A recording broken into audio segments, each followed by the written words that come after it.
Monsieur le ministre des Outre-mer, Monsieur le haut-commissaire de la République, Monsieur le président de l'Assemblée de Polynésie française, Messieurs et Mesdames les parlementaires, Monsieur le vice-président du gouvernement de la Polynésie, Mesdames et Messieurs les ministres, Mesdames et Messieurs les représentants à l'Assemblée de Polynésie, Mesdames et Messieurs les maires, chers collègues Tavana, Monsieur le président du comité économique, social, environnemental et culturel, Monsieur le conseiller économique, social et environnemental, Mesdames et Messieurs les directeurs d'administration, chefs de service de l'État et du pays, Mesdames et Messieurs les représentants de la société civile, Mesdames et Messieurs les invités du Président de la République, Mesdames et Messieurs, chers amis. Monsieur le Président, Yorana,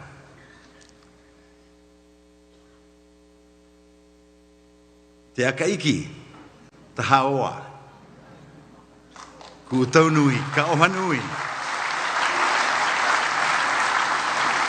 Kutau to tātou aveia, I taiti nui nei.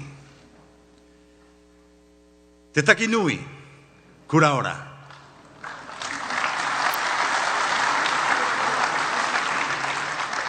Heureusement que nous n'avons pas fait d'autres archipels, la liste serait longue.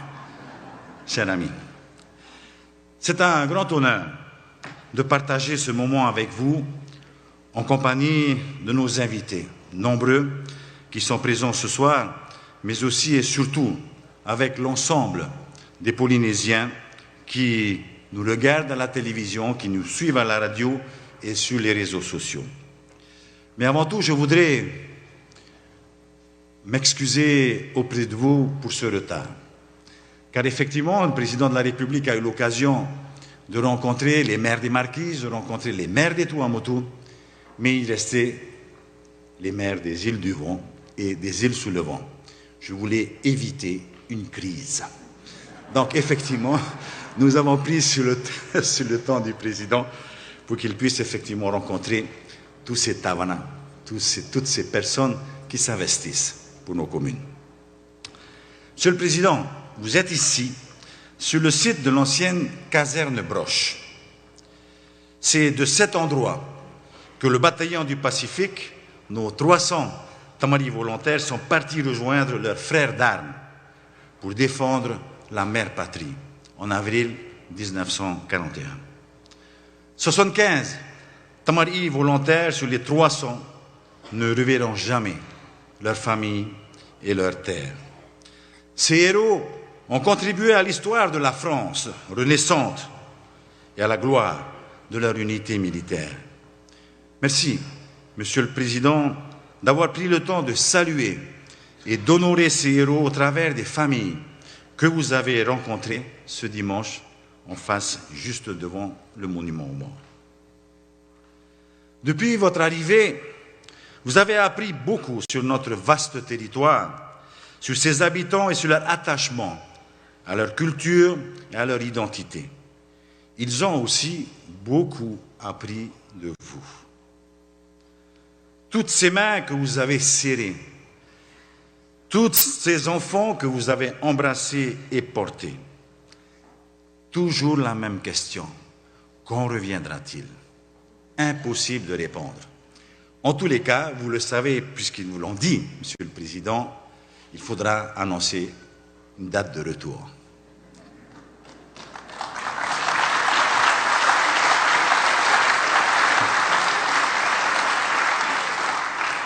Vous avez pu appréhender ici à Papeete l'importance du Ori-Tahiti pour nos artistes et pour notre patrimoine que vous avez apprécié ici le jour de votre arrivée.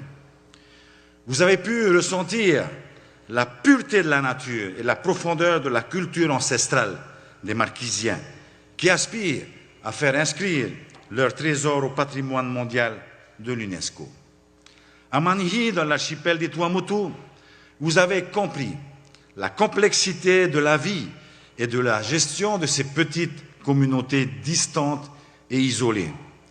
Vous avez pu mesurer la résistance de ces populations face aux défis, je dirais comme cela, aux défis de la nature.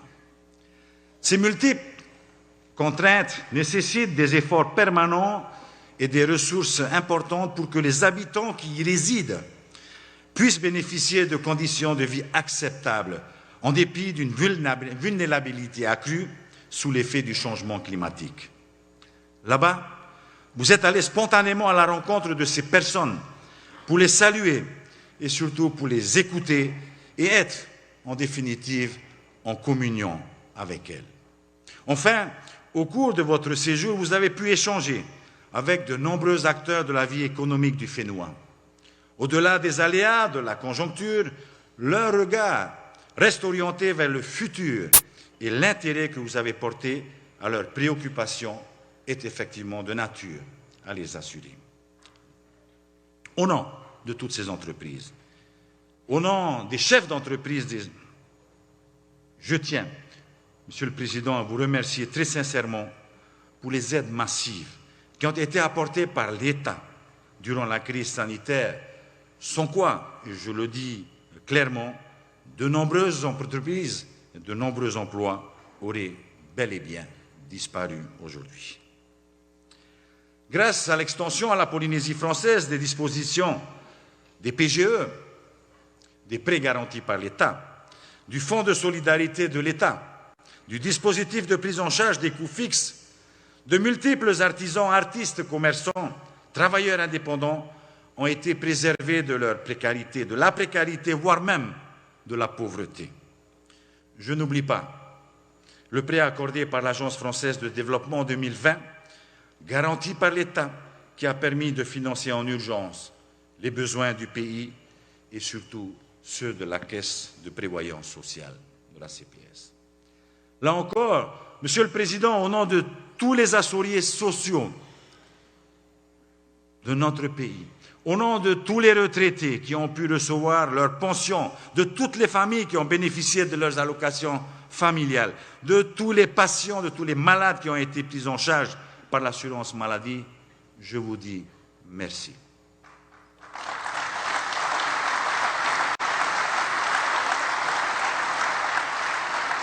Je terminerai ce volet en vous adressant à la reconnaissance de tous les Polynésiens pour le soutien que vous nous avez apporté dans la lutte contre le virus de la Covid-19. Vous nous avez notamment soutenus en nous donnant un accès prioritaire et sans limite aux vaccins. Ça, c'est important et c'est vital. Et en apportant surtout des compétences médicales via la mobilisation de la relève sanitaire. Merci bien, Monsieur le Président.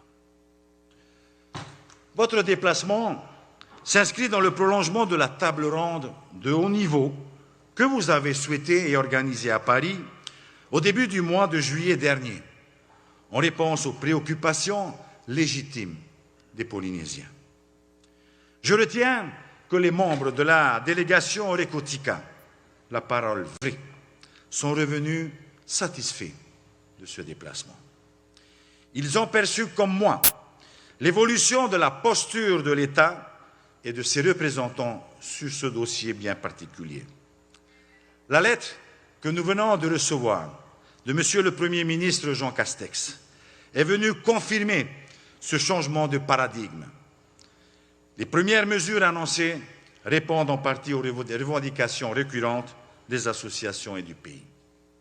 Beaucoup reste à faire et des négociations doivent encore être menées. Mais nous voulons, Monsieur le Président, nous voulons aller vite et accélérer les discussions qui ont entraîné, comme vous l'ont demandé d'ailleurs les personnes que nous avons rencontrées ensemble à Moorea ce matin. Là aussi, Monsieur le Président, merci pour ce petit moment d'écoute.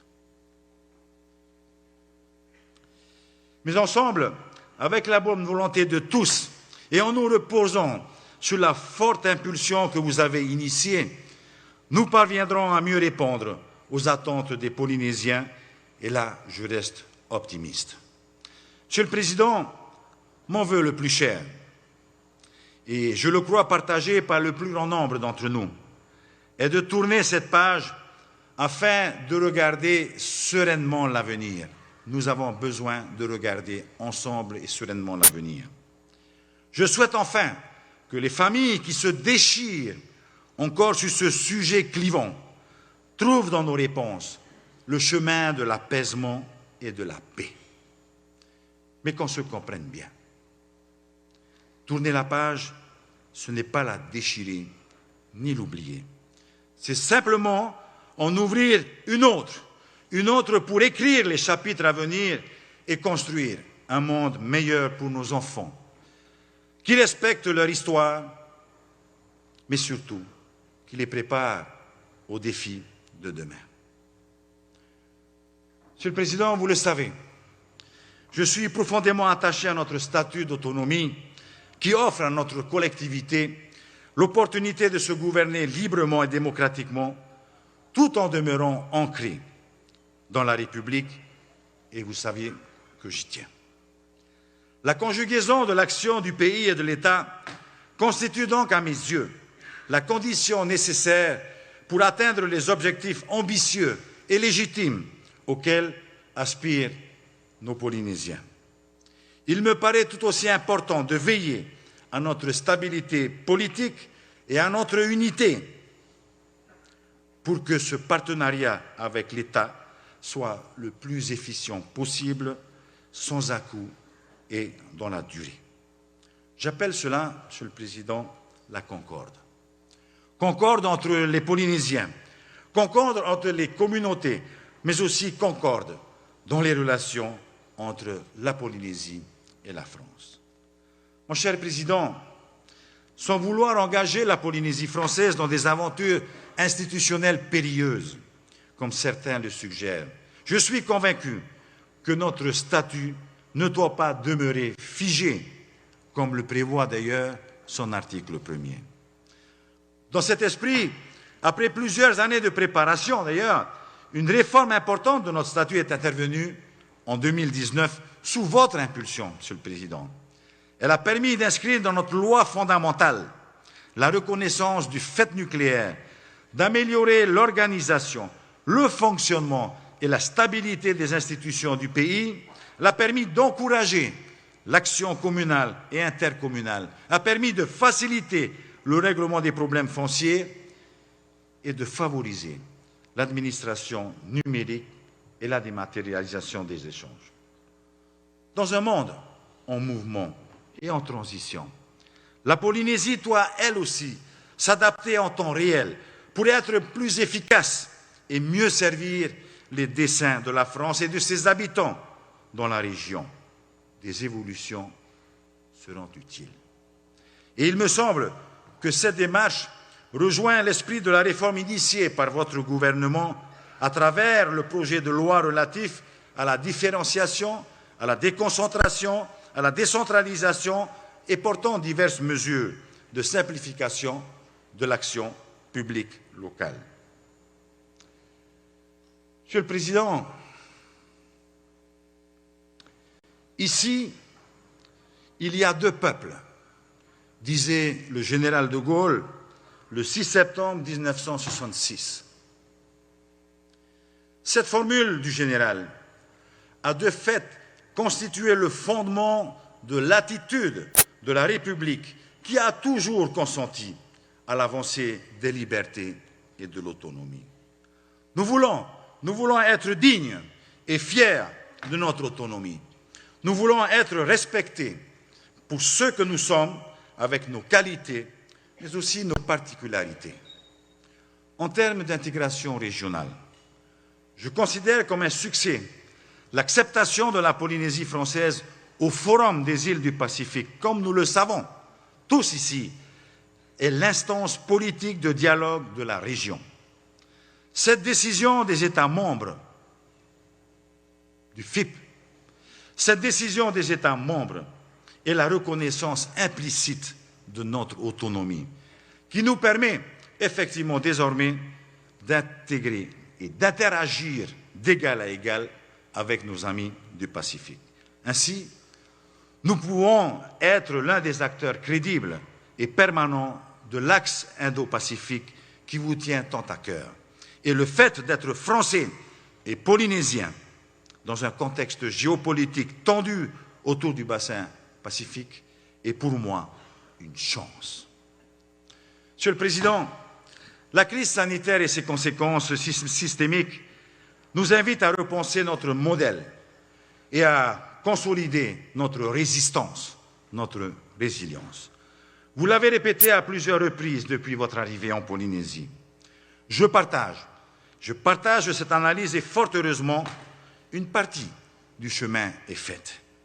En effet, nous avons su garder des pratiques et des gestes hérités de nos savoir-faire ancestraux, notamment dans les relations que les Polynésiens entretiennent avec leur environnement terrestre et maritime. Ce patrimoine transmis de génération en génération, conjugué avec le bon usage que nous ferons des technologies nouvelles, nous incite à innover et à conduire nos transitions avec une volonté affirmée de valoriser nos potentiels endogènes. Je ne vais pas vous détailler ici les multiples mesures puisque nous avons eu l'occasion d'en parler.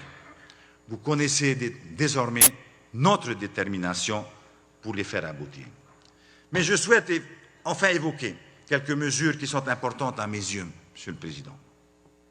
La première concerne l'installation à Tahiti de l'Institut national du cancer, qui permettra de disposer localement, dans un seul lieu, d'un plateau technique de très haut niveau au service de nos patients et au service de la recherche.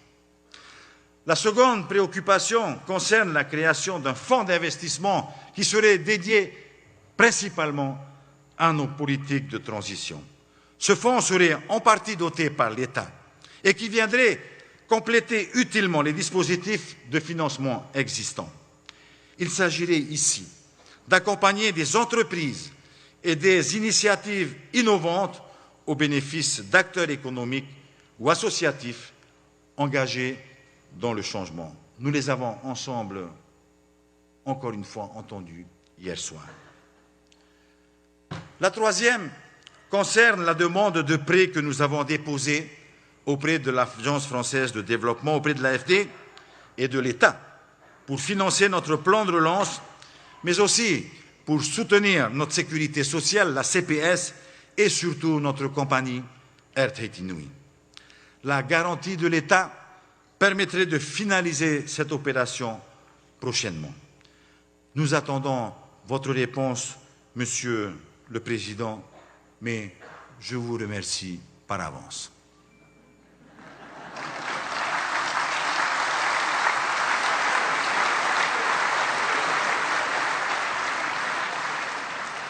Mon cher Président, nous avons une vision, un cap et de réelles ambitions pour notre pays.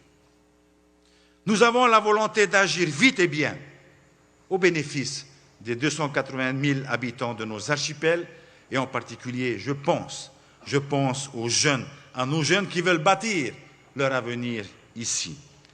Avec l'État comme partenaire à nos côtés, nos chances de réussir sont plus grandes. Pour les Polynésiens, un partenaire, c'est celui avec qui on fait équipe. Un partenaire, c'est celui que l'on respecte et qui nous respecte. Celui qui conjugue sa force avec la nôtre. Celui qui vous tend la main quand les aléas de la conjoncture vous accablent. À ce titre, j'attire votre attention sur le sort des Polynésiens qui s'engagent dans les forces armées ou de sécurité en métropole, pour qu'ils puissent bénéficier d'un traitement juste et équitable, surtout lorsqu'ils s'installent, les fameuses primes d'installation.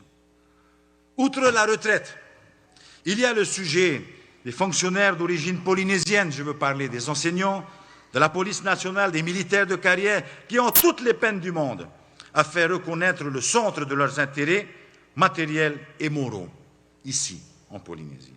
Je vous propose, Monsieur le Président, qu'un comité consultatif mixte État-pays soit mis en place pour examiner ensemble leur situation et donner un avis approprié aux circonstances.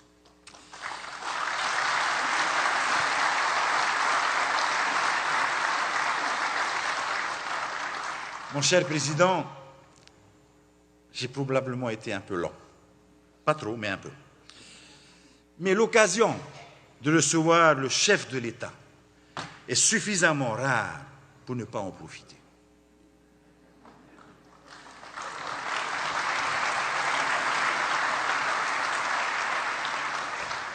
Je m'adresse donc à vous comme un ami de la Polynésie. J'ai suffisamment d'expérience et d'intuition pour percevoir en vous quelqu'un en qui nous pouvons avoir confiance.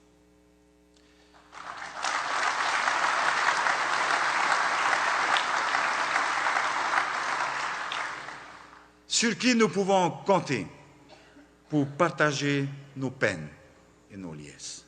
Je n'ai pas de doute. J'ai confiance en vous, comme certainement une grande partie des Polynésiens.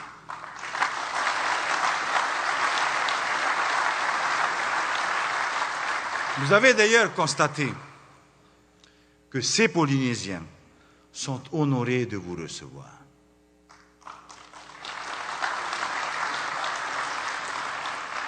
L'accueil enthousiaste, sincère et spontané qui vous a été réservé au cours de votre séjour en atteste. Les Polynésiens veulent compter sur vous.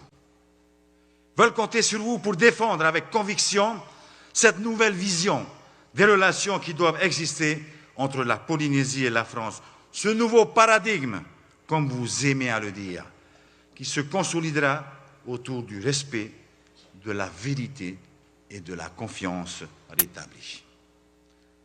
La France, par votre intercession, saura se montrer reconnaissante pour nous aider à tourner la page en veillant à préserver la mémoire des faits au bénéfice des générations futures. Je suis enfin conscient qu'elle s'engagera à nos côtés avec détermination pour construire un lendemain qui sera nécessairement durable et humain. Monsieur le Président, vous arrivez au terme de votre visite officielle. Je suis heureux et très fier du travail qui a été réalisé par les uns et par les autres pour vous accueillir. Alors, l'occasion m'est donnée ici de remercier toutes celles, tous ceux qui ont œuvré pour la réussite de votre visite, Monsieur le Président. Oui, je veux parler de ces petites mains que nous n'avons pas rencontrées, que nous n'avons pas vues ensemble, mais toutes ces petites mains, ici à la présidence, à Hivaoa, à Manihi, ces petites mains qui ont tout fait pour que vous gardiez le meilleur souvenir de cette visite. Alors mes remerciements s'adressent également à nos amis maires, à nos Tavana qui sont ici ce soir, qui n'ont pas failli dans leurs responsabilités pour que les cérémonies et les visites soient à la hauteur des espérances. Je voudrais aussi remercier ma population. Tout au long de votre voyage, Monsieur le Président, vous avez serré combien? 2000, 3000, 4000 mains. J'étais fier de voir cette joie, ce bonheur dans ces yeux qui se sont accrochés à vos mains avec tout le respect qui vous est dû. Alors je voudrais leur dire à tous, dans les archipels où nous sommes passés, dans les îles, un grand merci. Merci à cette population. Et bien sûr, je ne veux pas oublier, je dirais un grand marourou aussi au personnel de l'État qui nous a accompagnés dans cet accueil, au personnel administratif du pays, sans qui tout cela n'aura pas été possible. Les Polynésiens, Monsieur le Président, vous ont parlé avec leur cœur. Vous avez montré, vous aussi, par votre empathie naturelle, l'homme au grand cœur que vous êtes. Et cela restera à jamais gravé dans nos mémoires. Comme me disait quelqu'un à Montréal ce matin, vous êtes un homme bon. Il a un bon cœur. Je dis oui, bien sûr.